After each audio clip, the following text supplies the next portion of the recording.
कार्यक्रमात आपलं सर्वांचं स्वागत आहे. कवितेचा या अर्वाचीन कवीवर आधारित कार्यक्रमाच्या मालिकेचा हा 11वा अंक आहे. श्रीमती अस्मिता देशपांडे आणि त्यांची कन्या अंजली देशपांडे या मायलेकी हा कार्यक्रम सादर करणार आहे.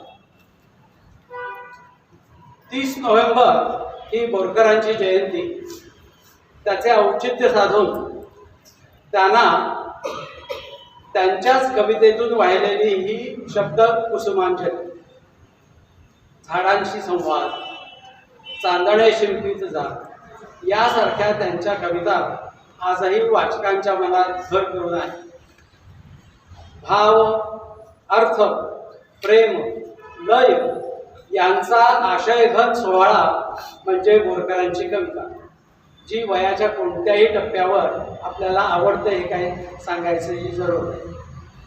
श्रीमती अस्मिता देशपांडे या महिला विद्यालयाच्या हायस्कूलमध्ये मराठी विषयाच्या शिक्षिका म्हणून गेली 25 वर्ष काम करत आहेत. त्यांनी शिक्षण खात्याअंतर्गत संपादक म्हणून देखील काम केलेलं आहे. शिक्षण खात्याच्या मार्गदर्शक पुस्तक गुरुचेतनासाठी मराठी भाषांतर, तसेच समिती प्रमुख म्हणून त्यांनी काम केलेलं आहे. जिल्हा शिक्षण आणि प्रशिक्षण संस्थेमार्फत बेळगाव येथे आयोजित तृतीय भाषा मराठी पाठ्यपुस्तक समितीमध्येही त्यांनी योगदान दिलेलं आहे. त्यांना वाचन आणि लेखनाची आवड आहे. विविध दिवाळी अंकामध्ये त्यांच्या कथा आणि कविता नेहमी प्रसिद्ध होत असतात. अंजली देशपांडे यांनी इतिहास या विषयात मास्टर्स, त्याचप्रमाणे वस्तू संग्रहालय शास्त्रात डिप्लोमा केलेला आहे. ग्राफिक्स डिझाईनचा डिप्लोमाही त्यांनी पूर्ण केलेला आहे. त्या कविता, लेख, प्रवास वर्णन इत्यादी साहित्य प्रकारात लेखन करत असतात. विविध दिवाळी अंकामध्ये त्यांचं लेखन आणि कविता प्रसिद्ध होत असतात. त्या उत्कृष्ट जाहिरात लेखनाबद्दल त्यांना राज्यस्तरीय पारितोषिक देखील मिळालेलं आहे. या गुणी कलावंत मायलेकी आज आपल्या इथं आलेल्या आहेत आणि त्या सादर करणार आहेत बाभ बोरकरांच्या कविता.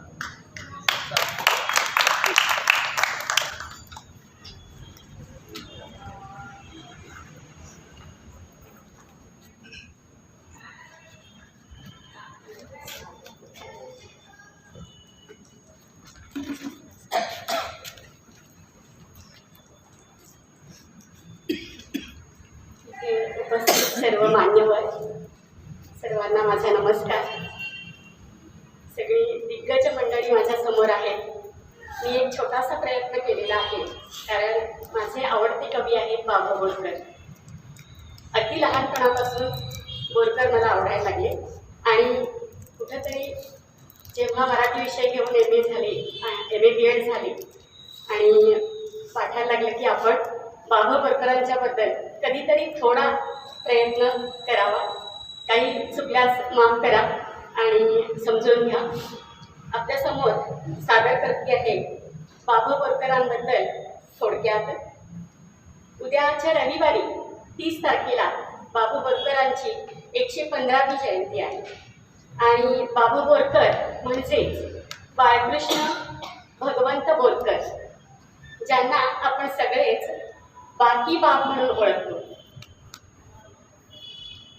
बोरकरांच्या घरी लहान मुलांनी अभंग पाठ करायचे आणि ते तिन्ही सांजेला शुभंकरोतीच्या वेळेला ते म्हणून दाखवायचे, असा एक नेम होता. आणि रोज अभंग पाठ करायचे आहेत आणि ते म्हणून दाखवायचे. तर बाबा बोरकर एकदा अभंग पाठ करायला विसरले आणि जेव्हा त्यांना विचारलं गेलं की तो अभंग म्हणून दाखव, तर उत्स्फूर्तपणे त्यांनी अभंग रचला तिथे आणि तो म्हणून दाखवला. सगळ्यांनाच आश्चर्य वाटलं आणि बोरकरांनी शेवटी जसं सगळ्या संतांनी आपल्या अभंग रचनेच्या शेवटी ज्ञाना म्हणी, नामा म्हणी, तुका म्हणी असं सांगितलेलं आहे, तसं बाकी म्हणे असं तिथं शब्दरचना केली. आणि आपल्या या गोमंतक भूमीमध्ये सगळ्यात लाडक्या व्यक्तीला बाब हे अतिशय चांगलं असं संबोधन आदरानं, जिव्हाळ्यानं, प्रेमानं लावलं जातं. आणि तेव्हापासून बाकी बाब आणि असंही त्यांचं टोपण नाव पडलं आणि आपण सगळेजण त्यांना बाकी बाब म्हणून ओळखतो. बोरकरांचा जन्म बऱ्याचशा ठिकाणी त्यांचा जन्म गावाबद्दल त्यांच्या आजोळी कुडचडी गावात झाला असं सांगितलेलं आहे. तर काही ठिकाणी संदर्भ असाही आलेला आहे की बोरी गावात झालेला आहे. तर बोरी हे त्यांचं मूळ गाव आहे. बोरी गावचे हे बोरकर. बोरी गाव जर तुम्ही पाहिलं तर अतिशय सुंदर असं गाव आहे. आपल्या सगळ्या बेळगावकरांना हे सांगायला नको आहे की गोवा किती सुंदर आहे. तर बेळगावकर सगळेच सर्रास गोव्याला जाऊन येतात आणि गोमंतक भूमी पाहिल्याशिवाय आपल्या बेळगावकरांना सुद्धा चैन पडत नाही.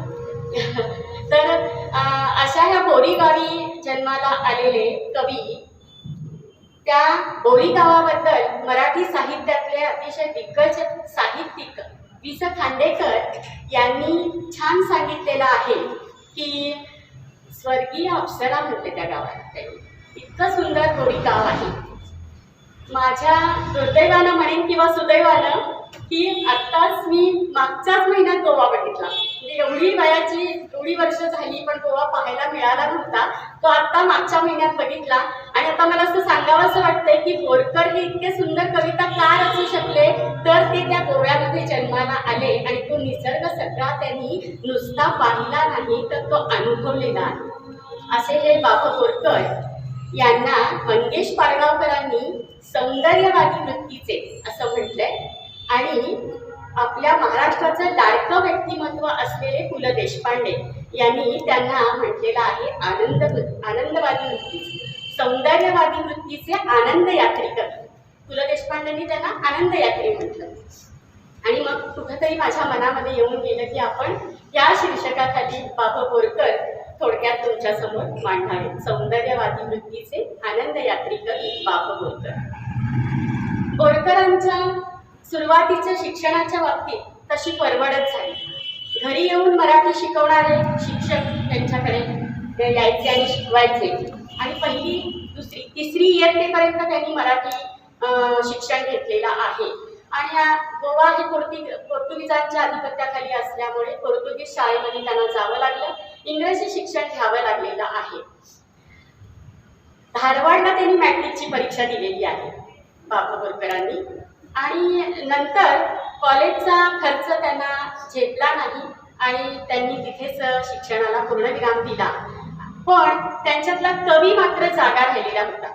1926 पासून त्यांनी कविता लेखनाला सुरुवात केलेली आहे आणि अतिशय सुंदर अशा कविता त्यांनी लिहिल्या.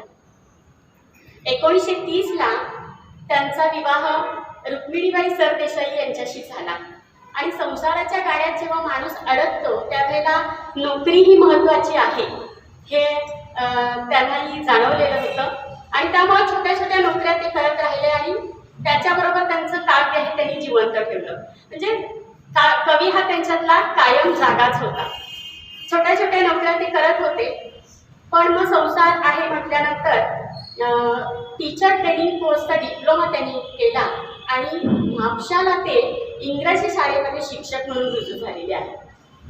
आणि या सगळ्या दरम्यान त्यांना एक बातमी कळाली की 1932 ला कोल्हापूर इथं झालेल्या ह्याच्यासाठी अधिवेशनासाठी भा. तांबे आलेले आहेत. भा. तांबे हे बोरकरांचे आवडते कवी. आणि काही झालं तरी आपण कोल्हापूरला जायचं आहे आणि तांबेंना भेटायचं आहे ही इच्छा त्यांनी अगदी प्रबळ इच्छेने ते कोल्हापूरला गेले. आणि जिथं तांबे उतरलेले होते त्या वाड्यामध्ये जाऊन तांबेला भेटायचं ते गेले.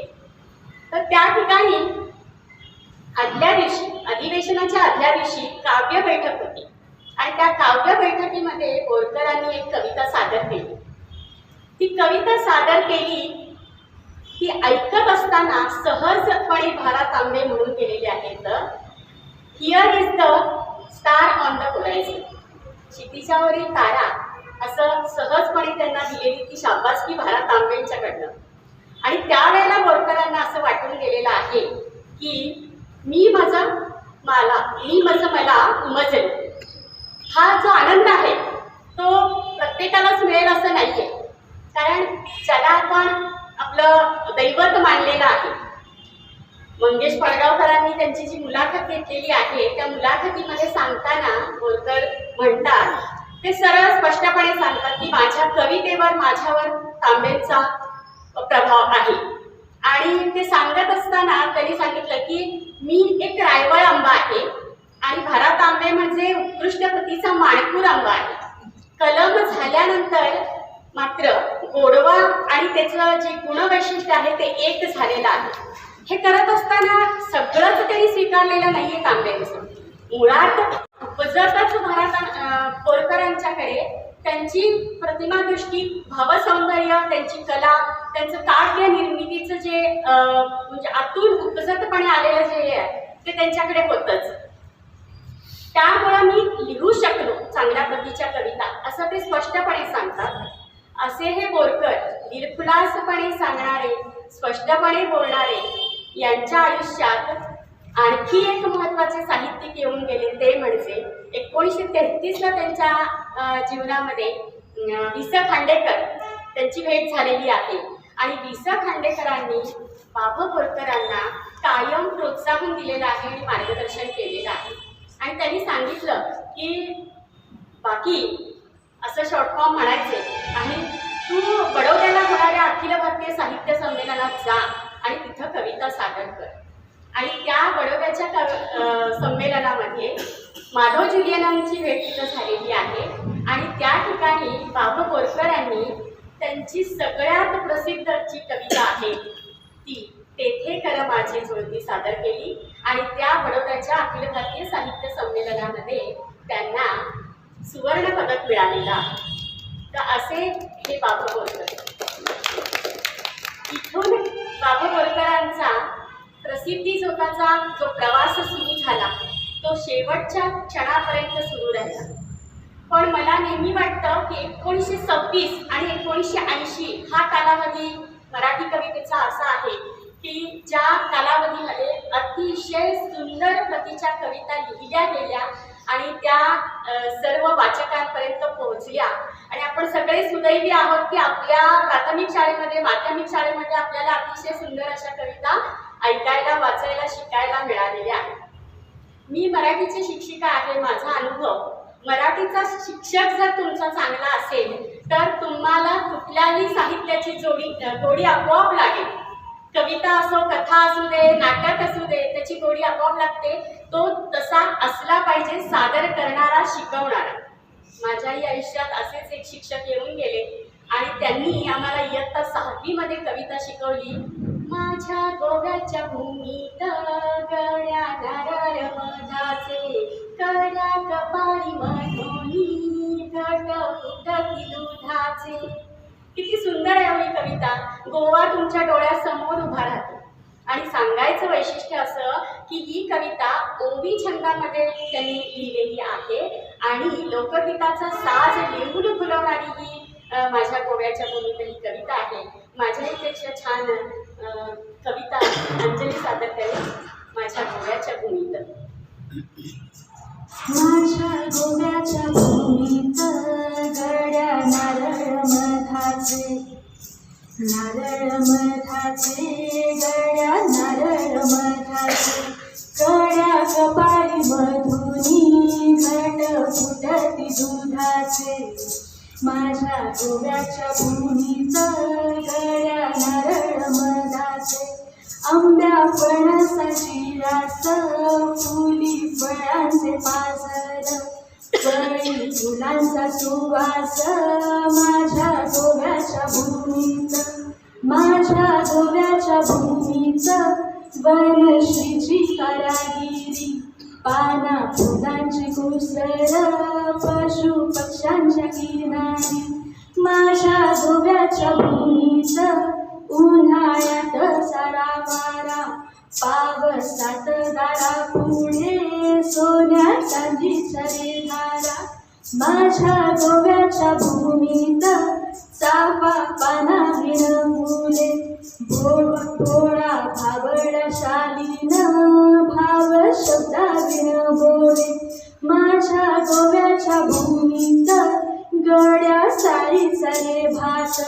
वाढो आईच्या मायेनं सोनं केवढ्याचा हात.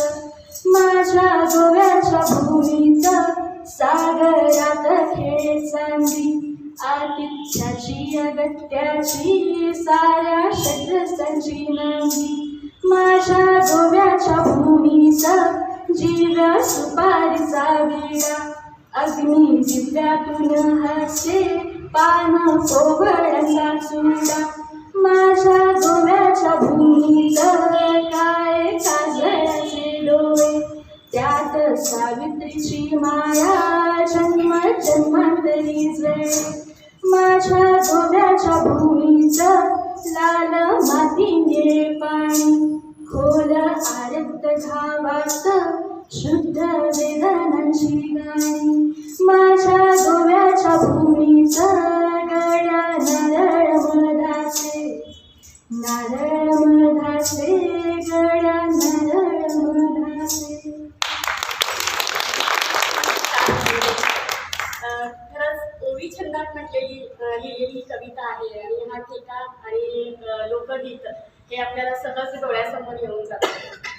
कवी म्हणतातच बघा की गोव्यातला माझा गाव असा ओव्यातच गावा, गोव्यातला माझा गाव असा ओव्यातच गावा, निळ्या खाडीच्या काठाला माझा हिरवाचं गाव, जगात मी मिरवतो त्याचे लावून या नाव, त्याचे लावून या नाव. खरंच लावून या नाव कवीनं कविता लिहिलेली आहे आणि ती पूर्ण जगभर प्रसिद्धही झालेली आहे. गोव्यातला माझा गाव असा ओव्याताचं गावा, तेथे जाऊन राहून डोळे भरून पहावा, डोळे भरून पहावा. इतका सुंदर गोवा आहे जो प्रत्येक कवितेमध्ये कवीनं काय केलेला आहे पूर्णपणे मांडण्याचा प्रयत्न केलेला आहे. आणि आपल्याला गोवा म्हटलं की बोरकर आणि बोरकर म्हटलं की गोवा हे आठवतंच. जो साहित्यिक मनाचा माणूस आहे त्याला हे आठवून जातं हे नक्कीच. शालेय जीवन संपलं आणि महाविद्यालयात प्रवेश केला आणि महाविद्यालयात प्रवेश केल्यानंतर तिथे एक वेगळ्या स्वरूपाचे बोरकर मला जाणवले किंवा ते आपलेसे जास्त वाटायला लागले. का बाबा? तर त्यांची कविता दिव्यत्वाची जेथे प्रचिती, तेथे कर माझी जुळती, तेथे कर माझी जुळती. ही कविता आपल्याला एक अशी दिव्यता देऊन जाते जे कुटुंबशील आहेत. आपल्या त्यागमय वात्सल्यानं घराला बांधून ठेवणारी स्त्री त्याच्यामध्ये आहे. अगणित श्रम करणारे श्रमिक आहेत, ज्यांच्या श्रमाची गणना केली जात नाही असे श्रमिक आहेत.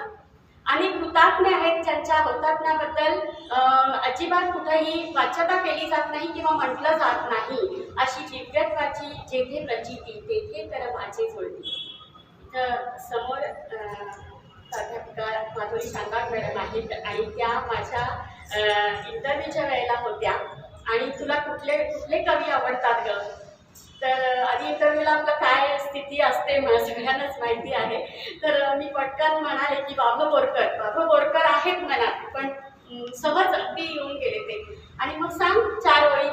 तर त्यांची 4 ओळी मी ह्या 4 ओळी तुमच्याकडे म्हणून दाखवलेल्या होत्या. आज तुम्ही समोर दिसतात म्हणून ते लगेचच आठवलं.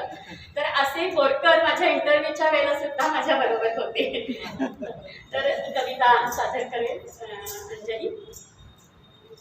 दिव्यत्वाची जेथ प्रचिती, तेथे कर माझे जुळती. दिव्यत्वाची जेथ प्रचिती, तेथे कर माझे जुळती. रंगमंदिरी संस्कृती शर स्वागत, हसत चिकरती कुटुंब हितरत. गृहस्थ जे हरी उरातरी जवित, सदरी फुल बागा रचती.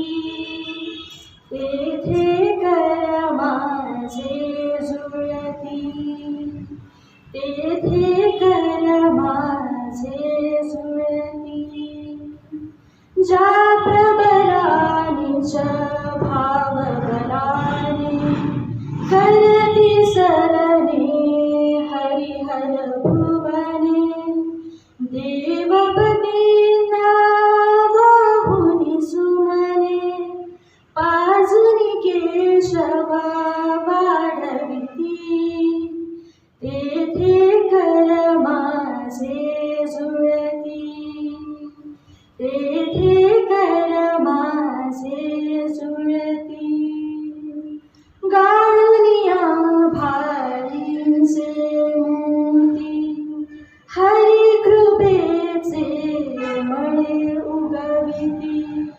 जलदांबरी येऊन या जाती जगताची नगरी गणती तेथे कर माझे जुळती तेथे कर माझे जुळती श्री गुणाच्या कुचनवृष्टी वरती कोणी अव्याहत लाटी धरिती कोणी घाणीची पाटी जे नरवर इतरांसाठी तेथे कर माझे जुळती तेथे कर माझे जुळती यती ज्यांची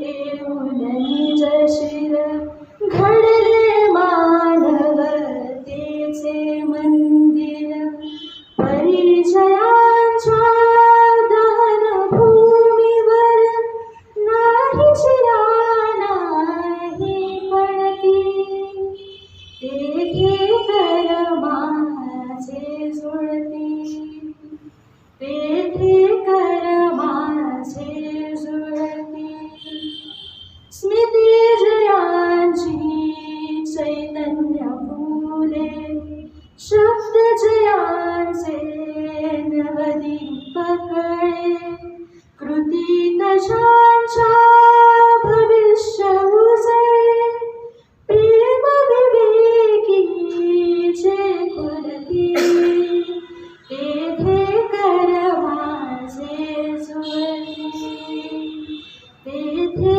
कर माझे जुळती जिथे विपत्ती जाळी उजळे निसर्ग लीलानी काजळी कधून कयासे काळीज निखळी एकाची सगळे वसती तेथे कर माझे जुळती तेथे कर माझे जुळती मध्यरात्री नभ घुमटा खाली शांती श्रीतम सवळ्या ठाई त्यक्त बहिष्कृत निजा काळी एकांती डोळे भरती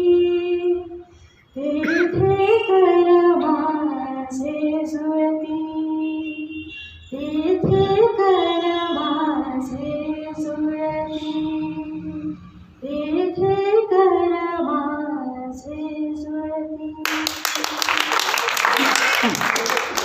खरंच आहे सहज सुंदर ओळीतून या कवितेत अक्षयतेचे सामर्थ्य आलेलं दिसून येत आहे. अशी ही कविता शिवाचं सौंदर्य आणि एकरूपतेचा आविष्कार या कवितेमध्ये दिसतो आणि आपोआपच आपले कर जुळले जातात त्या दिव्यत्वामुळे.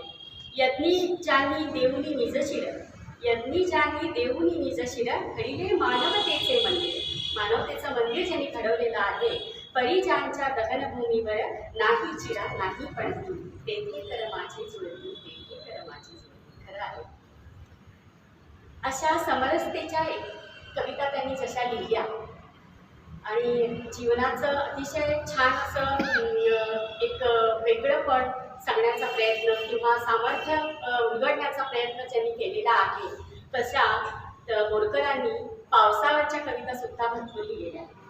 त्यांचा पाऊस हा श्रावण भाद्रपदातलाच आहे असं नाही आहे, वैशाखातला आहे, वळवाचा आहे, त्यानंतर अवचित येणारा असा आहे.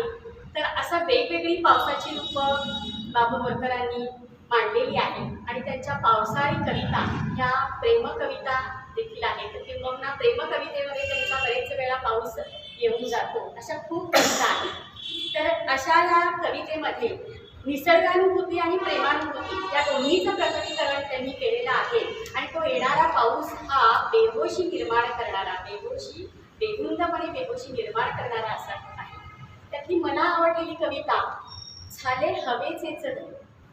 खूप छान कविता आहे. झाले हवेचेच दही. या कवितेमध्ये चेतन गुणोक्ती अलंकार आलेला आहे आणि त्या अलंकाराच्या अनुषंगाने कवी लिहितो, तुम्हाला सचेतनतेचा अनुभव आल्याशिवाय राहणार नाही या कवितेमध्ये. झाले हवेचेच दही.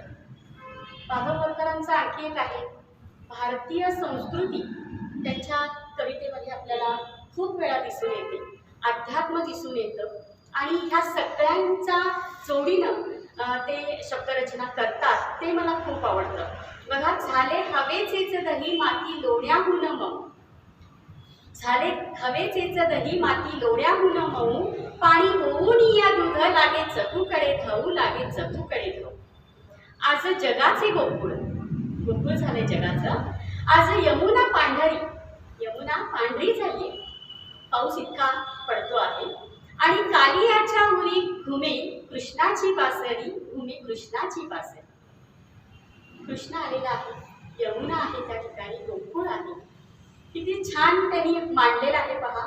स्वैर चुकून या वाटा, स्वैर चुकून या वाटा, खुळ्या हंबरती दिशा, खुळ्या हंबरती दिशा, भोवाळून धारा नृती, वेळा झाल्या वेळा पिशा, वेळा झाल्या वेळा पिशा.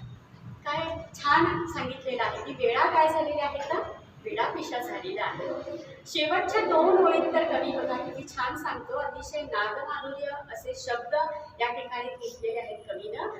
झुरू मुरू झुरू मुरू, झुरू मुरू झुरू मुरू, धारा लागती या झुरू झरू, हरपले होते तेथे, पाहे हळूच अंकरू, पाहे हळूच अंकरू. उन्हाळ्यात पूर्ण तप्त झालेली जमीन आहे आणि सगळं नष्ट झालेलं आहे, सगळं कोरडं झालेलं आहे आणि अशा वेळेला पावसाचा शिडकाव आला, पाऊस आलेला आहे आणि त्यातनं छान काहीतरी नवीन अंकुरू पाहता आहे. तर नवनिर्मितीचं हे किती छान वर्णन कवी इथं करतोय, हे मला फार आवडतं. आणखी एक आहे बाबा बोरकरांचं की नेहमी ते ग असा शब्दप्रयोग करून एक कविता लिहितात, ती मला फार भावते. असं वाटतं की आपल्याला कुणी जवळच्या सख्यानं मित्रानं सांगितलेलं आहे ग ऐक असं म्हणून. आणि तशा प्रकारचीच एक कविता, क्षितिजी आले भरते ग, क्षितिजी आले भरते ग. या कवितेत धरित्रीच्या अंतर्यामीची प्रतिभा भावना आपल्याला दिसून येते आणि तो अनुभव किती छान मांडलेला आहे कवितेला. ही कोवळीकता भावनेची या कवितेमध्ये जाणवते आपल्याला. क्षितिजी आले भरते ग, क्षितिजी आले भरते ग, धनात कुंकुम शिरते खिरते ग. खिरते हा शब्द कोकणी त्यांनी घेतलेला आहे आणि त्या ह्याच्यामध्ये खिरणं, सामावणं, सामावून जाणं. तर त्या घनामध्ये कुंकू काय झालेलं आहे, सगळं सामावून गेलेलं आहे. आणि आकाशाची जी छटा आहे ती इथं मांडण्याचा प्रयत्न केला आहे कवीनं. झाले अंबर, झाले अंबर झुलते झुंबर, झुलते झुंबर, हवेत अत्तर तरते ग. आपल्या सगळ्यांनाच जो जमीन तापलेली जमीन आहे आणि पाऊस पडला आणि त्याचा येणारा जो मातीचा सुगंध आहे तो असं पूर्ण श्वास भरून घ्यावा आणि कुठं साठवून घ्यावं हृदयामध्ये असं प्रत्येकाला वाटतं. आणि शाळेत असताना जास्त वाटतं बघा की आपण आत क्लासरूममध्ये बसलेलो आहे आणि असा पाऊस आला आणि तसा वास आल्यानंतर असं वाटतं की जावं पटकन बाहेर पटांगणावर. तर ही जी त्यांची म्हणजे छान हवेत अत्तर तरते ग, किती छान सांगितलंय. लाजण झाली धरती ग, धरती काय झालेली आहे, लाजण झालेली आहे, साजण काठावरती ग. किती छान सांगतात बघा कवी. साजण काठावरती ग, उन्हात पान आहे, पान हे बहरण्याचं रूपक, मनात गाण आहे आणि ते बघितल्यानंतर मनात गाण निर्माण झालेलं आहे, आलेलं आहे सहज. ओलावून थरथरते ग, ओलावून थरथरते ग, नाते आपुले नाते ग. नातं आपलं नातं आहे. किती सुंदर शब्दप्रयोग करतो कवी. होऊन ऋतुरस गाते ग, ऋतुरस गायलेला आहे. तृणात मोती आहे, तृण गवताचं पात्र, त्याच्यावर मोती आहेत, जे दवबिंदू आपल्याला दिसतात ते मोती. आणि जळात ज्योती आहे, पाऊस पडताना जळात ते मोती आणि ज्योती निर्माण झालेल्या दिसतात. लावीत आले परते ग, परत आलेला आहे पाऊस. लावीत आले परते ग. प्रेमभाव हा मर्यादेनं मांडण्याचा एक जो प्रकार आहे. सुंदर उदाहरण त्याचं म्हणजे साजण काठावरती ग मनात गाण आहे आणि बोलावून थरथरणं आहे, हे या कवितेत सांगितलेलं आहे. कविता अतिशय छोटी एवढीशीच आहे, पण त्याच्यामध्ये केवढा आशयगर्भ लपलेला आहे हे आपल्याला इथं दिसून येतं. रूप, नाद, स्पर्श या संवेदनांचा कोप त्यांच्या कवितेमध्ये कायम जाणवतो. तो कोप ते कायम विणत आलेले आहेत आणि भावसौंदर्य आणि नाद सौंदर्य आपल्या कवितेमध्ये कायम त्यांनी मांडलेलं आहे. तर अशीच त्यांची पावसावरची कविता जी आपल्या सगळ्यांनाच भावते, आवडते, ती म्हणजे सरीवर सरी आल्या ग सजैल गोपी नाल्या ग. रमेश तेंडुलकर आपल्या समीक्षा लेखनामध्ये म्हणतात की त्यांच्या काव्यामध्ये, बोरकरांच्या काव्यामध्ये नादमाधुर्य किंवा गेयता ही वरवरची नाही, वरवरची अजिबात नाही आहे. ती प्रेरक तत्व म्हणून येते, प्रेरक तत्व म्हणून येते आणि ती आपल्या घरामध्ये, आपल्या हृदयामध्ये कुठंतरी घर करून जाते. अशा प्रकारची बाबू बोरकरांनी कविता लिहिली आहे आणि ती छान सादर करेल अंजली. सरीवर सरी आल्या ग. सरीवर सरी आल्या ग सजैल गोपी झाल्या ग. सरीवर सरी आल्या ग सजैल गोपी झाल्या ग. गोपी झाल्या भिजून चिंब थर थर कापती लिंब कदंब. गोपी झाल्या भिजून चिंब थर थर कापती लिंब कदंब. घनामनातून टाळ मृदुंग, घनामनातून टाळ मृदुंग. तनुत वाजवी चाळ आनंद. सरीवर सरी आल्या ग सजैल गोपी नाल्या ग. सरीवर सरी आल्या ग सजैल गोपी नाल्या ग. मल्हाराची जळात धून, मल्हाराची जळात धून. वीज नाचते अधून मधून, वीज नाचते अधून मधून. वनात गेला मोर भिजून, वनात गेला मोर भिजून. गोपी खेळल्या पदी भिजून, गोपी खेळल्या पदी भिजून. घुमतो पावा सांग कुठून, घुमतो पावा सांग कुठून. कृष्ण कसा उमटेन अजून, कृष्ण कसा उमटेन अजून. वेली ऋतुमती झाल्या ग, वेली ऋतुमती झाल्या ग. सरीवर सरी आल्या ग, सरीवर सरी आल्या ग.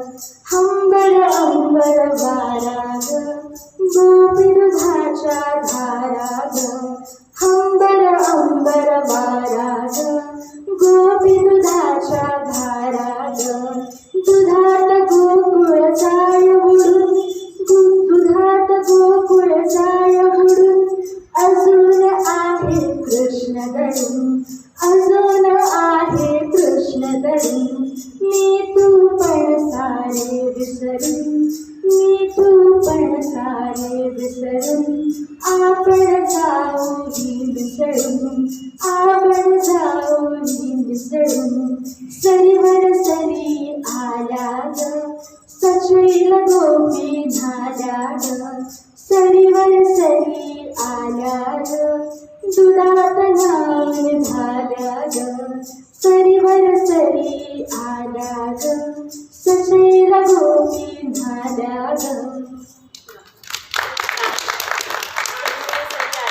कवितेमध्ये एक ओळ तिथं आलेली आहे, ऋतुमती झाल्या, मेली ऋतुमती झाल्या सांगितलेलं आहे. ऋतुमती झाल्या यामध्ये सांगितलेलं आहे की मेली ह्या देखण्या झालेल्या आहेत, ऋतू प्राप्त झालेला आहे त्यांना आणि त्या देखण्या झालेल्या आहेत, बहरलेल्या आहेत असं त्याच्यामध्ये आलेलं आहे. एका तृप्ततेकडून दुसऱ्या तृप्ततेकडे घेऊन जाणारी ही कविता आहे. असा हा काव्य सौंदर्याचा, नाद सौंदर्याचा एक अनोखा संगम या कवितेमध्ये झालेला दिसून येतो. पाऊस खूप वेगवेगळ्या रूपात त्यांच्या कवितेत आला हे मी सांगितलं. औचित्य येऊन भिजवणारा असा त्यांचा जो कवितेतला पाऊस आहे, त्या ह्याच्यातली एक कविता म्हणजे तुला पहावे कधी विजताना, तुला पहावे कधी विजताना.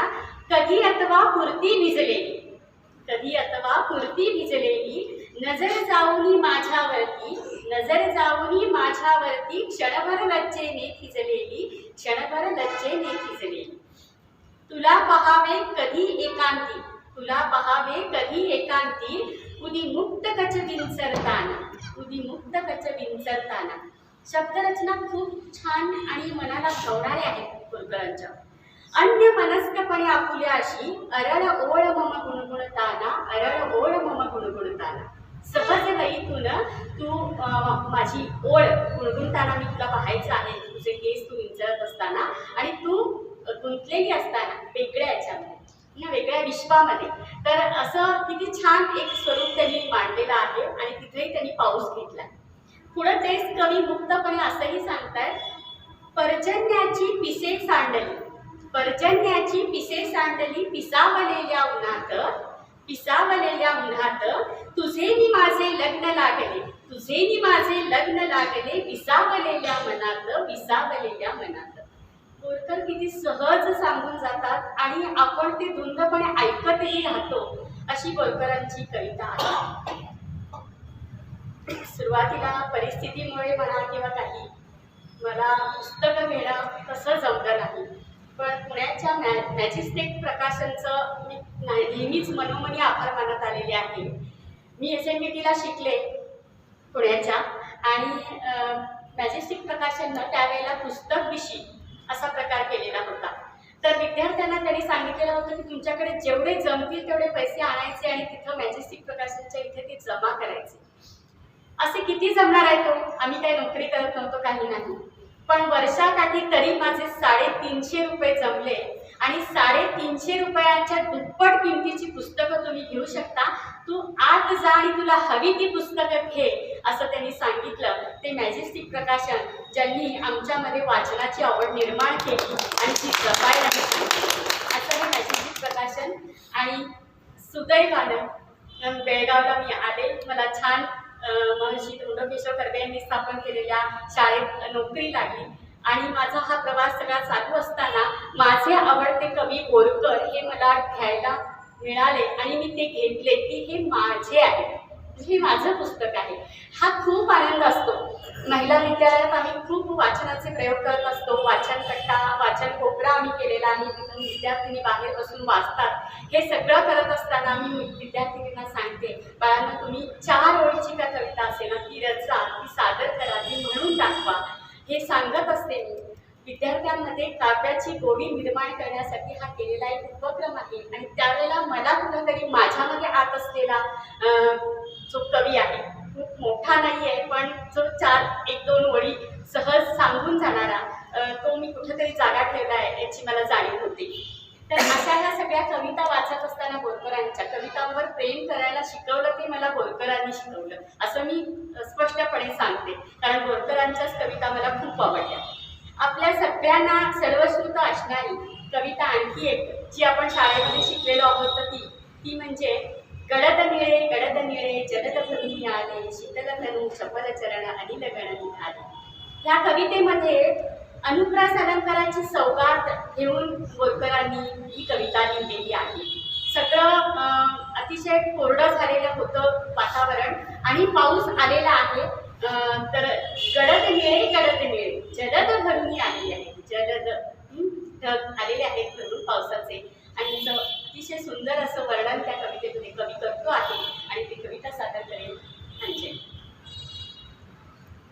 गडद निळे जलद भरून आले, शीतल तनु चपल चरण अनिल गण निघाले. दिनलंगुनी जायगिरी पद उमटे क्षितिजावरी, पद्मराग वृष्टी होय माड भव्य नाले. गडद निळे जलद भरून आले, शीतल तनु चपल चरण अनिल गण निघाले. धुंद सजल हसित दिशा, तृणपर्णी सच्च कृशा, तृप्तीचे घनघनाट बघुनी मन निवाले. गडद निळे जलद भरून आले, शीतल तनु चपल चरण अनिल गण निघाले. उदट बघुनी हरिकरुणा हरित धरा हो गहना, मंद किनी वरुणी धवल विहग वृंद डोले. गडद निळे जलद भरून आले, शीतल तनु चपल चरण अनिल गण निघाले. रजत नील ताम्र नील स्थिर पलजल पलसडील हिरव्या तटी नावांचा कृष्ण मेळ घाले गडद निळे जलद भरून आले शीतल तनु चपल चरण अनिल गण निघाले मीन चमकुनी उसळे जलवलई रव मिसळे नवथर रसरंग गहन करती नयन ओले गडद निळे जलद भरून आले शीतल तनु चपल चरण अनिल गण निघाले धूसर हो क्षितिज स्वरित धोर पंथी अचल चकित तृण विसरुनी चवळील ते खिळवी गगनी डोळे गडद निळे जलद भरून आले शीतल तनु चपल चरण अनिल गण निघाले टपटपळ पडती थेंब मनीमनींचे विजती डोंब वत्सल ये वास भूमी आशीर्वास बोले गडद निळे जलद भरून आले शीतल तनु चपल चरण अनिल गण निघाले. प्रसन्न अशा शब्दांकडे व्यक्त झालेलं हे भावसौंदर्य भावगर्भ आशय बाबा बोरकरांनी मांडलेला आहे या कवितेमध्ये. असा सगळा पाऊस त्यांच्या कवितेमध्ये येत असताना दिवसाचा फक्त पाऊस सांगितलेला नाहीये कवीने, तर रात्रीचा पाऊसही ते मांडतात आपल्या कवितेमध्ये. पाऊस रात्री होऊन गेला रानामाळावर सोन्याचे ऊन, रानामाळावर सोन्याचे ऊन अजून माती कोवळी ओली पाना पानातून कालची धुन, पाना पानातून कालची धुन. काल रात्री पाऊस पडून गेलेला आहे पण सकाळी सुद्धा अजूनही त्याची धून आहे, कुठेतरी त्याच्या सगळ्या खाणाखुणा आहेत पानावर फुलांवर, हे कवी सांगतो आहे. तसंच झाडे झाली निळी निळी करांगोळी गोवर्धन, पुन्हा कृष्ण आलेला आहे. धुंद आकाशच झाले मंद आसमानी पर्जन्य. किंवा चित्रवीणा या कवितेमध्ये किती छान कवीने सांगितले बघा. निळ्या जळावर कमान काळी कुठे दुधावर ओली शेती, कुठे दुधावर आली शेते थंडाऱ्याची कारंजीशी कुठे गर्द बांबूची बेटे, बांबूची बेट डोळ्यासमोर येऊन गेलेली आहे. आणि निळा आकाश खूप त्यांच्या कवितेमध्ये मला दिसून येतं. आता सध्या इयत्ता 9वीला मी ही कविता शिकवली आहे, हिरवळ आणिक पाणी. आणखी एक गोडवा बाबा बोरकरांचा तो असा की आणि हे नुसतंच अभयांबाई अभय साधं सुद्धा जोडलेलं नाहीये त्यांनी, आणिक म्हटलेला. ते आणिक म्हणत असताना जो गोडवा आहे, हिरवळ आणिक पाणी तेथे स्फूर्ती मजला गाणी. जिथं हिरवळ आहे, जिथं पाणी आहे, त्या ठिकाणी मला काय सुचते, कविता सुचते, असं सहज लयीतून कवी सांगून जातो. आणि त्याही कवितेच्या शेवटी त्यांनी विश्वासावर जीवन सुस्थिर आहे असं सांगितलेलं आहे. जीवनाचा एक आशय गर्भ त्याचा एक सार, त्याचा अर्थ खूप वेळा कवी सांगण्याचा प्रयत्न करतो. बाबा बोरकरांनी ह्या जशा पावसाळ्यावरच्या कविता त्यांनी लिहिल्या तशा अनेक वेगळ्या कविता सुद्धा त्यांनी मांडलेल्या आहेत. प्रेमकविता मांडत असताना सुद्धा त्यांनी अतिशय सुंदर अशा कविता, पानं फुलं ही सगळी त्याच्यामध्ये घेतलेली आहेत. डाळिंबीची नाजूक डहाळी आहे. डाळिंबीच्या डहाळीशी नको वाऱ्या सवे झुलू, डाळिंबीच्या डहाळीशी नको वाऱ्या सवे झुलू, सदा फुलीच्या थाटात नको सांज वेळी फुलू. मऊ शुभ्र जांभापरी नको गुलालात रुसू, सोन केतकीशी नको खुशी उसवीत हसू, खुशी उसवत हसू नकोस असं सांगितलेलं आहे. बोलताना लाटेपरी नको मोतियांनी फुटू, सावल्यांच्या पावलांनी नको चांदण्यात भेटू. काय शेवट इतका छान आहे, मनाला जाऊन असं कुठेतरी जाऊन असं घर करून राहतो मनामध्ये. निसर्गानं उद्दिष्ट तन्मय होऊन तिचं रूपांतर स्वप्नकळेत करणारा हा कवी आपल्याला वेगवेगळी रूपं, वेगवेगळ्या फुला झाडांची भेट, इथं ओळख सगळी करून देतो आपल्या कवितेमध्ये. डाळिंबीची डहाळी जशी आली, सदाफुली जशी आलेली आहे, सोनं केतकी जशी आलेली आहे या कवितेमध्ये, तशा आणखी एक कवितेमध्ये रतन आबोली आलेली आहे. भगवी रतन आबोली जी आपल्याला कोकणात सावंतवाडी किंवा गोवा साईडला मिळते, ती चुटुकदार छान अशी लाल भगवी भगवी रतन अबोली वेळी असती विधूची उमती कोल, चंद्राची उमती कोल, लाल कडांची समुद्र साडी, लाल कडांची समुद्र साडी. निसर्ग किती छान त्यांनी सांगितलेला आहे, व्यक्त केलेला आहे बघा. मयूरपंखी चोळी बोल, मयूरपंखी चोळी बोल.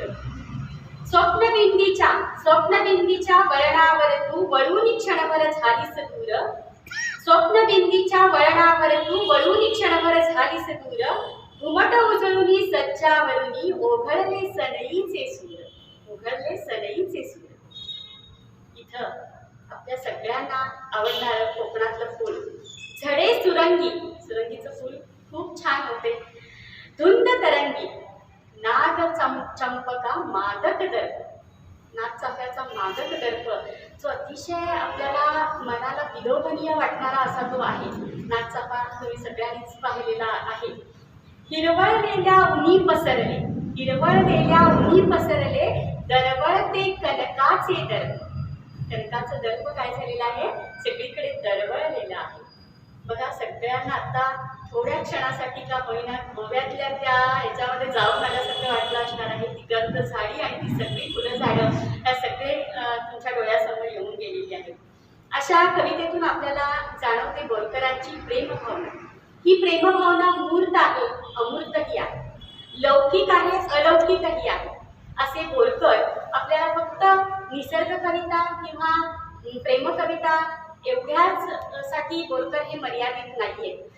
खरं तर बोरकर हे खूप विस्तारानं सांगण्यासारखे आहेत. त्याला एक दिवसही खरं तर कमी पडेल, पण तरी देखील गोव्यावर नितांत प्रेम करणारे बोरकर आपल्याला जीवनाचं एक सत्य इथं सांगून जातात आणि गोव्यातल्या एका अशा धार्मिक आणि आध्यात्मिक ह्याच्याकडे घेऊन जातात कवितेतून की बोरकर म्हणतात आपल्या मुलाखतीमध्ये की कार्तिक, आता जो कार्तिक मास होऊन गेला, त्या कार्तिकातली जी थंडी आहे ही थंडी गोवा सोडून इतर भागामध्ये सगळीकडे ती बोचरी आहे म्हणतात.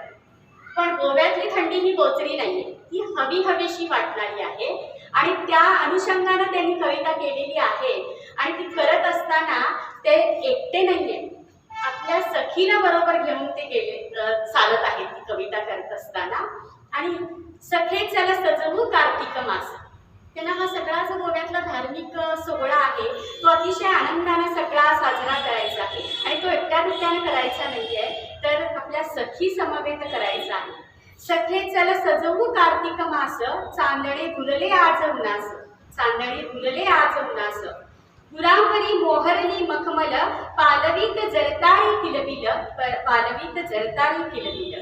झुळूक नदीवरील ये शीतल, लालूच वीती मनास, लालूच वीती मनास. कुठेतरी आपल्याला ती लालूच होते असं त्यांनी सांगितलेलं आहे.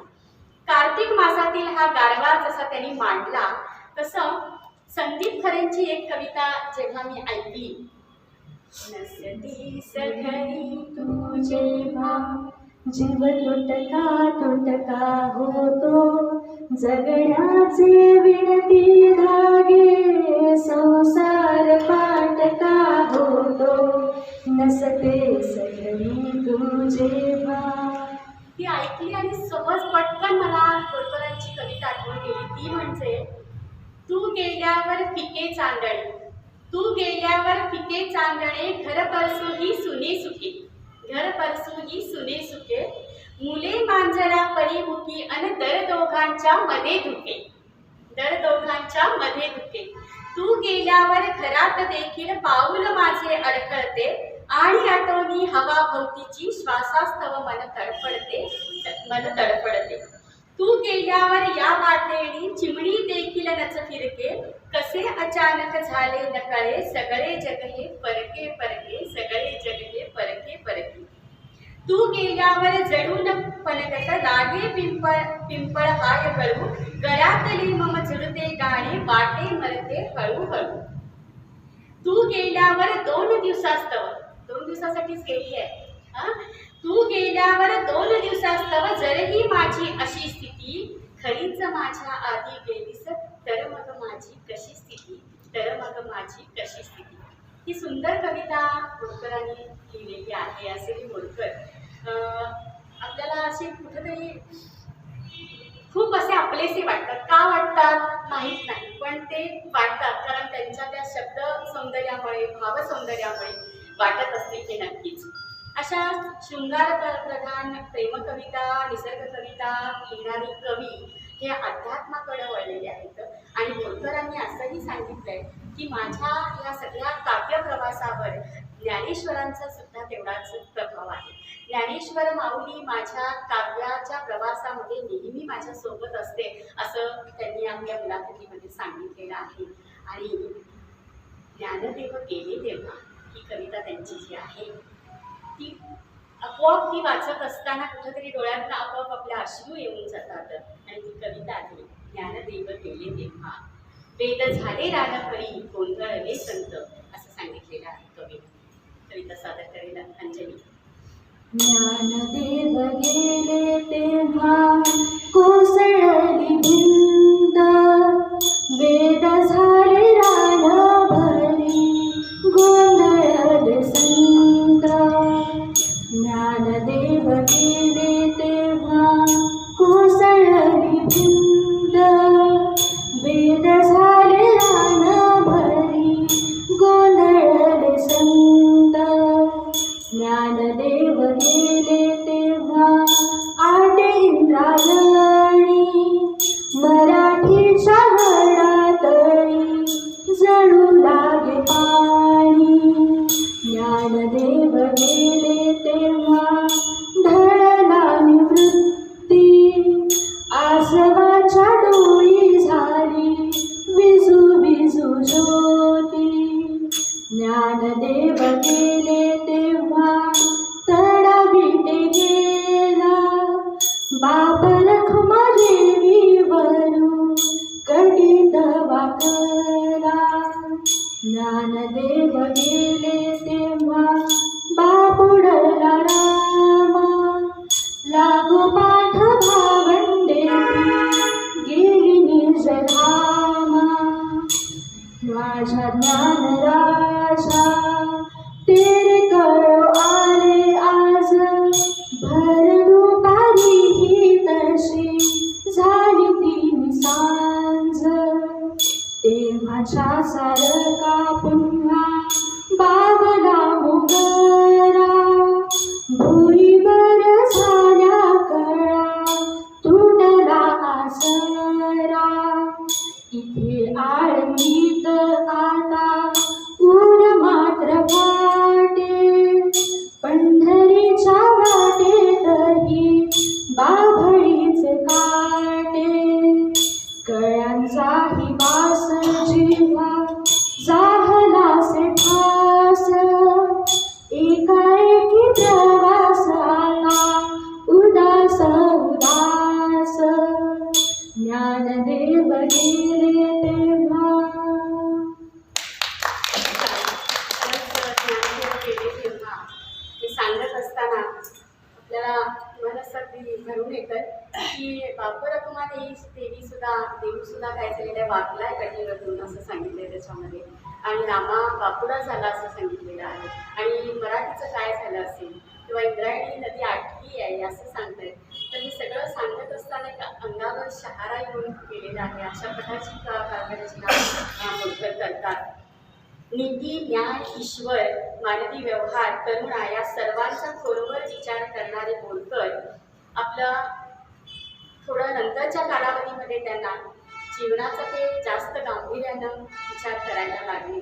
आणि एक प्रकारची वेगळी प्रगल्भता त्यांच्या काव्यामध्ये आलेली दिसून येते. आणि बाबू बोरकरांची जसं तेथे करमाचे जोड ही कविता आपण सहजपणे आठवून जातो, तसं जीवन त्यांना कळले हो ही कविता सुद्धा तेवढीच प्रसिद्ध आहे. बाबू बोरकर म्हटलं की ती आपल्याला आठवणारच. जीवन त्यांना कळले हो, मी पण ज्यांचे बस्प फळापरी सहजपणाने कळले हो. जळापरी मन निर्मळ ज्यांचे गेले तेथे मिळाले हो. चराचरांचे होऊन जीवन स्नेहासम पाजळले हो. हे जीवन सत्य कवीनं सांगण्याचा प्रयत्न केलाय. अंजली छान गाईल माझ्यापेक्षा जास्त. जीवन त्यांना कळले हो, जीवन त्यांना कळले हो. मी पण ज्यांचे पक्व बळावरी, मी पण ज्यांचे पक्व बळावरी सहजपणाने कळले हो, सहजपणाने कळले हो. जीवन त्यांना कळले हो. जळापरी मन निर्मळ ज्यांचे गेले तेथे मिळले हो. चराचराचे होऊन जीवन, चराचराचे होऊन जीवन स्नेहासम पाजळले हो. जीवन त्यांना कळले हो, जीवन त्यांना कळले हो. सिंधू समहृदयात जयांच्या रस सगळे आकळले हो. सिंधू समहृदयात जयांच्या रस सगळे आकळले हो. आपत्काली अनदीनांवर, आपत्काली अनदीनांवर घन होऊनी जे वळले हो. जीवन त्यांना कळले हो. दुर्ग जयांच्या दर्शन मात्रे मोहित होऊन चढले हो. दुर्ग जयांच्या दर्शन मात्रे मोहित होऊन चढले हो. पुण्य जयांच्या उजवाडाने, पुण्य जयांच्या उजवाडाने फुलले अन परिमळले हो. फुलले अन परिमळले हो. जीवन त्यांना कळले हो, जीवन त्यांना कळले हो. आत्मदयाने नक्षत्रांचे वैभव ज्यांनी तुळले हो. आत्मदयाने नक्षत्रांचे वैभव ज्यांनी तुळले हो. साया साविण ब्रह्म सनातन, साया साविण ब्रह्म सनातन घरीच ज्या आढळले हो. उरीच ज्या आढळले हो. जीवन त्यांना कळले हो, जीवन त्यांना कळले हो. जीवन त्यांना कळले हो. खरं आहे, ज्याला मी पण ज्याचं पक्व काळापरी कळलेलं आहे त्याला खरंच जीवन कळलेलं आहे, हे मात्र सत्य आहे. पण माणसाला कळतं पण वळत नाही असं असतं ना. आणि असो, जीवनाचे सर्व चढ उतार पाहिलेला हा कवी आणखी एक अशाच धर्तीची कविता लिहून जातो जी मला खूप आवडते. रे अजून थोडे सोस म्हणा, रे अजून थोडे सोस म्हणा, जळल्या वाचून नाही मोती, जळल्या वाचून नाही मोती, रडल्या वाचून नाही प्रीती, नच घणा वाचून देवपणा, नच घणा वाचून देवपणा. प्रसव वेदना विणना सृष्टी, तपना वाचून नाही वृष्टी. प्रसव वेदना विण नाही सृष्टी. खरं आहे, प्रसव वेदना सहन केल्याशिवाय काही सृष्टी दिसत नाही. प्रसव वेदना विणना सृष्टी, तपना वाचुनी नाही दृष्टी, दुःखा विणना जीवन दृष्टी, मेला विण मिळला स्वर्ग कुणा, मेल्या विण मिळला स्वर्ग कुणा. खरं आहे, मेल्यावरचा स्वर्ग कुणालाही दिसू शकत नाही. दातानी जर जीभ चावली, सत्य परिस्थिती आहे हा. दातानी जरी जीभ चावली, कुणी बत्तीशी सांग तोडली, कुणी बत्तीशी सांग तोडली, सगळी ही आपुलीच मंडळी, सगळी ही आपुलीच मंडळी, मग शब्द कशाला उणा उणा, मग शब्द कशाला उणा उणा. ही खूप छान कविता बोरकरांनी लिहिलेली आहे. ज्ञान विज्ञान आणि माणुसकी यांचा मेळ घालणाऱ्या तत्वज्ञानाचं सूत्र इतक्या सुंदरतेने आणि क्वचितच सांगणाऱ्या या कवीनं अतिशय लालित्यपूर्ण शैलीमध्ये विविध कविता लिहिलेल्या आहेत. त्यातली आणखी एक कविता खूप छान अशी, स्वर्ग नको सुरलोक नको मज लोभ सहा इहलोक हवा, स्वर्ग नको सुरलोक नको मज लोभ सहा इहलोक हवा, तृप्ती नको मज मुक्ती नको पण येथील हर्षणी शोक हवा. स्वर्ग नकोय मला, मला हा इहलोकच हवाय. इथं सुख आहे, दुःख आहे, सगळं आहे, सगळं सहनही करावं लागतं, इथनं जावंही लागतं हेही मला माहिती आहे, पण मला काय हवंय, इहलोकच हवंय. शोक हवा परी वाल्मिकीच्या परी सद्रवसन श्लोक हवा, हर्ष हवा परी स्पर्श मण्या परी त्यात नवा आलोक हवा, त्यात नवा आलोक हवा. शंतनुचा मज मोह हवा, शंतनुचा मज मोह हवा, अन ययातीचा मज देह हवा. खांडेकरांची ययाती वाचली आपण. पार्थाचा परी स्नेह विकंपित स्वार्थ सदा संदेह हवा, तापासह अनुताप हवा मज पापासह अभिशाप हवा, तापासह अनुताप हवा मज पापासह अभिशाप हवा, शिळात पिचता जळातुनी मजा निळा निळा उशाप हवा, मज निळा निळा उशाप हवा. असं कवी किती छान सांगून जातो. जीवन गर्भ उलगडताना कुठेतरी बोरकरांचं एक स्वप्नचित्र होतं, जे पुणे आकाशवाणी केंद्रावर काम करत असताना, पुण्यात राहिलेले असताना त्यांना गोवा हा आठवत होता आणि कुठंतरी वाटत होतं की आपलं गोव्यात घर असावं. घर नव्हतं का बोरकरांचं? होतं. पिढीजात त्यांचा अतिशय छान वाडा बोरीगावामध्ये होता. तरी माझं घर कुठंतरी हवं होतं. आणि हे सर्वसामान्य माणसासारखं घर त्यांचं नव्हतं स्वप्नातलं. हे खूप छान आणि वेगळं घर होतं. ते फक्त माणसांनी राहण्यासाठी नाही आहे, तर ते सगळ्या निसर्गाला घेऊन त्यांच्या समवेत राहण्याचं स्वप्न माझ्या घराचं त्यांनी पाहिलं. आपण सगळ्यांनीच आपल्या घराचं स्वप्न पाहिलं, ते बांधलंही आहे, कारण तुमचं वय पाहता तुम्ही सगळ्यांनी घरं बांधलेली आहेत. पण हे स्वप्न मात्र बोरकरांचं खूप वेगळं आहे बघा. तृप्त स्वतंत्र गोव्यात, ही एक खंत त्यांच्या मनामध्ये होती. भारत स्वतंत्र झालाय पण गोवा झाला नाही.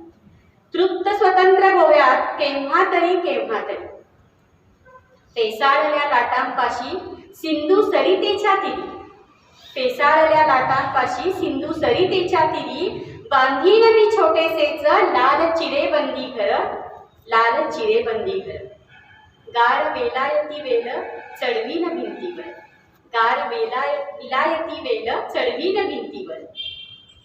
हे घर मागे विहीर काठाची वर प्राजक्ताचे खोड. सगळ्यांनाच आवडणारा पारिजात, त्यांनाही तो लुभावणारा होता. गर्द हिरवे न्हाणीशी नीरफणसाचे झाड, नीरफणसाचं झाड. गोवा आहे आणि नीरफणस नाही असं होणार नाही, तर ते तेव्हा त्यांना हवं होतं. केळबनाच्या कडेला स्वच्छ छोटासाच गोठा, गोठा स्वच्छ आहे, छोटासा आहे.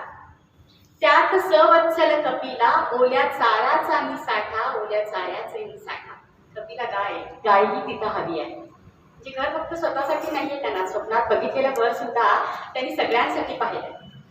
फुलं पाखरांच्यासाठी पुढे 4 फुलझाडं 4 आहेत, त्यांनी लावायची आहेत त्यांना. आंबा एखादा कलमी, आंबा लावायचाच आहे, तो कलमी लावायचा आहे. यावी म्हणून या खार, कुणासाठी? खार यावी म्हणून. किती प्रेम केलंय निसर्गावर बोरकरांनी, ते ह्या बोरीतनं त्यांच्या जाणवतं.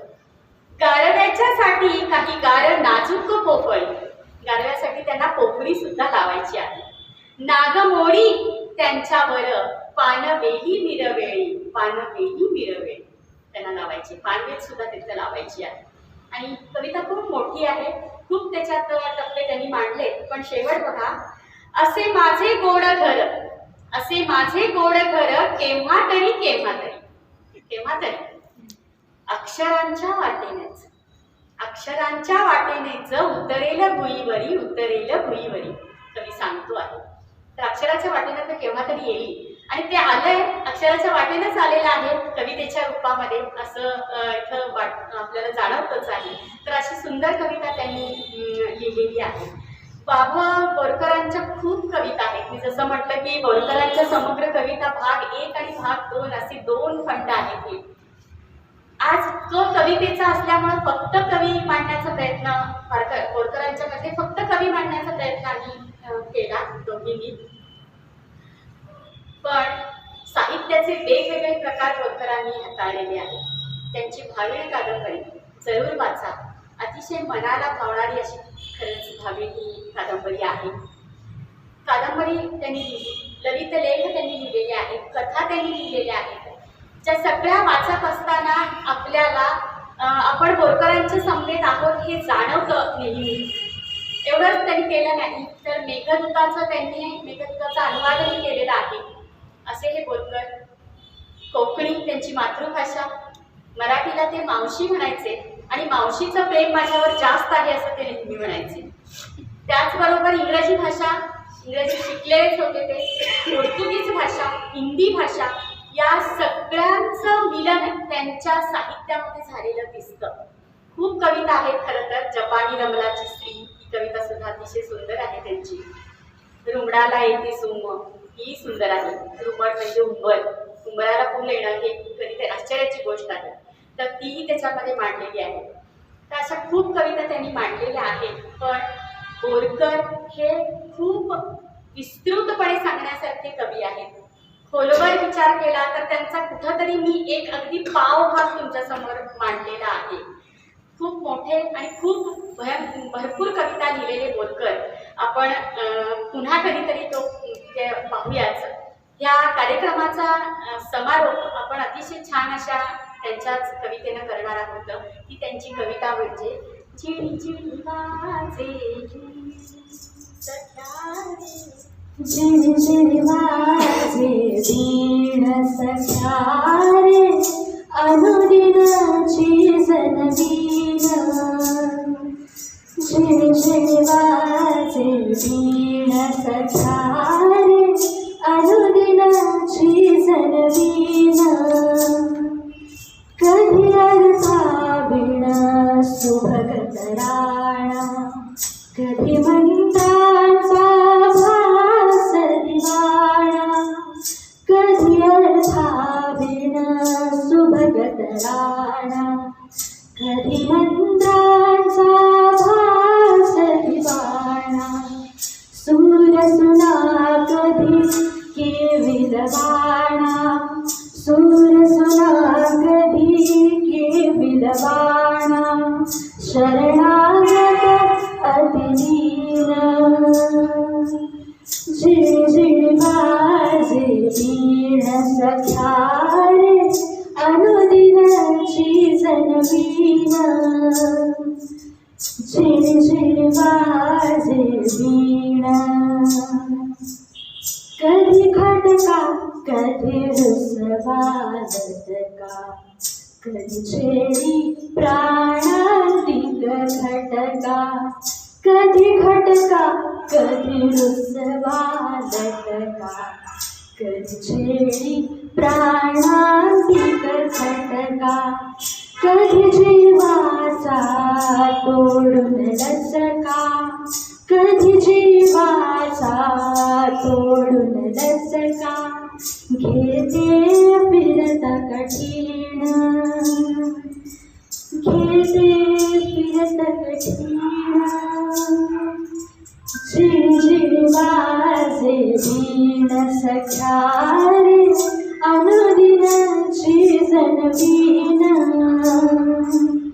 झिणी झिणी वाजे वीण सख्या रे, अनुदिनाची जनवीन.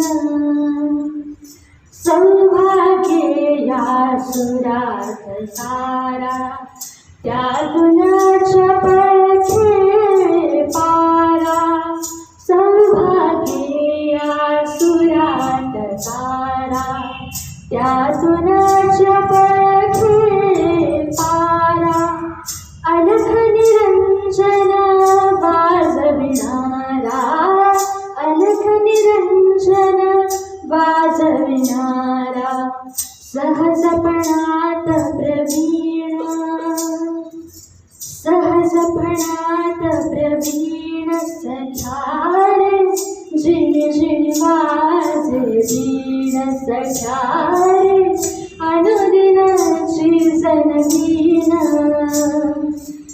झिणी झिणी वाजे वीण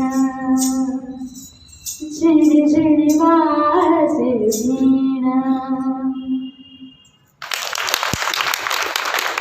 कविता असावी रुळणारी नाद लयीतून फुलणारी कविता असावी रुळणारी नाद लयीतून फुलणारी आशयाचा साज घेऊन मनामनात रुजणारी तशीच कविता बोरकरांची आहे. बोरकर हे अतिशय खूप मोठे कवी. माझा थोडासा अगदी छोटासा प्रयत्न होता बोरकर तुमच्यासमोर मांडण्याचा. मी आशा करते तुम्हाला आवडला असेल. आभार मी मानू इच्छिते. इथं लोकमान्य ग्रंथालय म्हटलं की मला सगळ्यात पहिल्यांदा आठवतात ते म्हणजे कैलासवासी अशोक याळगी सर. आमच्याकडे जेव्हा याळगी काकांनी पहिलं बाल ग्रंथालय सुरू केलं ते बेळगावमधलं पहिलं बाल ग्रंथालय आमच्या घरी सुरू केलेलं होतं आणि ही अंजलीच्या नावानं ते सुरू केलेलं होतं घरी आणि त्यावेळेला याळगी काका आले होते. तेव्हापासून लोकमान्य ग्रंथालय आणि आमचा प्रवास सुरू झाला बेळगावमधला आणि आम्ही लोकमान्याशी हे झालो. तर असं करत असताना कुठंतरी आपण एक येऊन डुलकमध्ये सुद्धा कार्यक्रम करावा ही इच्छा होती.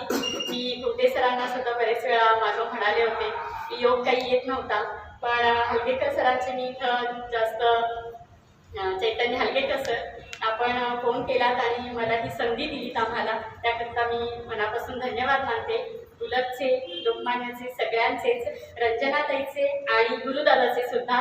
गुरु नाही आत्ता, पण गुरु जेव्हा नेहमी रविवारी येतो घरी पुस्तकं बदलायला त्यावेळेला टीचर तुम्ही कधीतरी एखादा कार्यक्रम करा ना असं तो नेहमी म्हणतो. रंजनाताई पण म्हणत असते नेहमी. तर त्याही लोकांचे मी आभार मानते आणि धन्यवाद.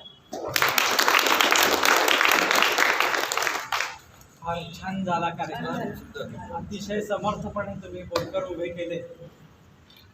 तर एक सूचना आहे सर्वांच्यासाठी. रविवार दिनांक 30 नोव्हेंबर रोजी याच ठिकाणी वाङ्मय चर्चा मंडळाचा साहित्य पुरस्कार समारंभ आहे. त्या समारंभासाठी पुण्या मुंबईचे लेखक ऋषिकेश गुप्ते येणार आहेत. आजचे ते आघाडीचे लेखक आहेत.